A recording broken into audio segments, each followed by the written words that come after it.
Hi friends, అందరూ నమస్తే. మనమైతే సర్వీసింగ్ సెంటర్కి వచ్చినప్పుడు టైం వచ్చేసి ఎంత అవుతుందంటే 8 అవుతుంది.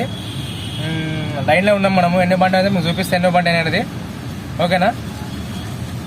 ఇక మన వెంట ఒక బండి ఉంది. 1 2 3 4 5 6 7 బండ్లు ఉన్నాయి. మన ముంగల 7 బండ్లు ఉన్నాయి. 7 బండ్ల తర్వాత మన 8వ బండి. అయితే ఇది ఫస్ట్ టైం మనం పైసలు కడుతున్నాము. పైసలు కట్టి మనము సర్వీసింగ్ చేయించుకోవాలి. 3 సర్వీసింగ్లు ఫ్రీ అయినాయి అన్నమాట ఇప్పుడు. అందుకే ఇప్పుడు సర్వీసింగ్ అయిపోయాక ఫ్రెండ్స్ మనమైతే 4వ సర్వీసింగ్కి వచ్చినాం కదా. 3 సర్వీసింగ్ దాకా ₹1 కట్టొద్దు. 4వ సర్వీసింగ్ నుంచి మనం పైసలు కట్టుకుంటా పోవాలన్నమాట. సర్వీసింగ్ చేసినప్పుడల్లా పైసలు కట్టుకుంటూ పోవాలి. ఎంత అనేది నాకు తెలియదు, మీకు చూపిస్తా. ఇన్వాయిస్ ఇస్తుంది కదా మాకు. నాకు తెలిసి అయితే 2000 వరకు అవుతుందని నేను అనుకుంటున్నా. ఎందుకంటే నాకు తెలియదు కాబట్టి ఆ ఇన్వాయిస్ వచ్చినాక మీకు చూపిస్తా. అది కూడా ఎంత అయింది, 4వ సర్వీసింగ్ ఏమేమి చేస్తారనేది మీకు చూపిస్తాను క్లియర్గా. ఓకేనా? చూసిన వీడియోని అయితే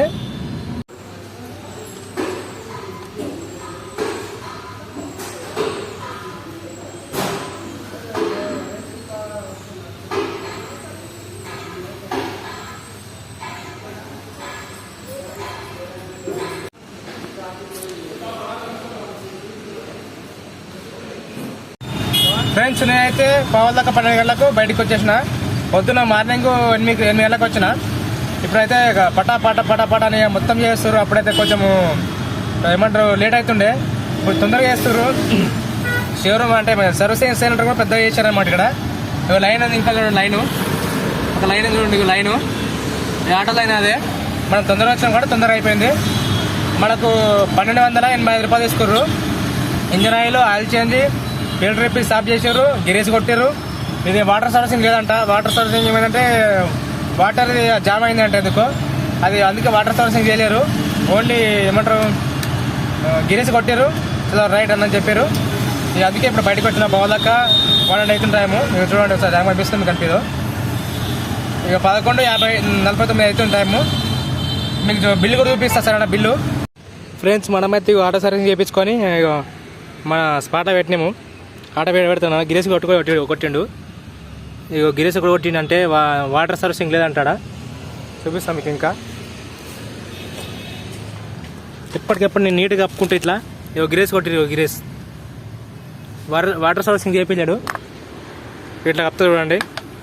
ఆటో నీట్గా ఉంటుంది ఎప్పటికెప్పుడు. చూసారా ఇట్లా కప్తా ఆటో ఎప్పటికీ. హలో ఫ్రెండ్స్, మనమైతే ఇప్పుడు ఇంటికి వచ్చినాము. ఇప్పుడు సర్వీసింగ్ చేయించుకొని చూపించాను మీకు ఆల్రెడీ. ఎంత అయింది ఏం లెక్క అనేది బడ్జెట్ ₹1285 అయింది. అయ్యో సిఎంఆర్. ఓకేనా? అయితే ఇప్పుడు మనం ఆటో అమ్మినా అమ్మకపోయినా సర్వీసింగ్ అయితే రెగ్యులర్ చేయించుకోవాలి మనము. ఎందుకంటే మనకు ఖరాబ్ అవుతుంది కరెక్ట్గా చేయకపోతే. మా వాటుడు హాయ్ చెప్పడా. హాయ్ చెప్పావు. సరే, కానీ ఇప్పుడైతే ఆటో ఎవరికైనా కావాలనుకుంటే నా కాంటాక్ట్ కండి. 7981628536 నా నంబరు. ఫోన్ చేయండి. టైంపాస్ మాత్రం చేయకండి. Thank you. నేను మాత్రం శనివారం మధ్యాహ్నం వారకుంటా. ఇక అప్పటిలోపు ఎవరికైనా ఫోన్ చేయాలంటే ఫోన్ చేయండి. ఆటో అనుకుంటే ఆటో చూసుకొని రండి. ఆటో చూనికి రండి అనమాట. ఇక్కడే ఉంటాను నేను. యూసుఫ్ కూడా లేదా ఎస్ఆర్ నగర్ ESI. ఎక్కడికి వచ్చినా ఫోన్ చేస్తే నేను వచ్చేస్తాను అక్కడికి. ఆటో తీసుకొని మీకు చూపడానికి. ఓకేనా? శనివారం సాయంత్రం దాకా కాదు, మధ్యాహ్నం దాకా ఉంటా. మళ్ళీ తర్వాత ఊరికి వెళ్ళిపోతా. ఓకేనా? Thank you. బాయ్.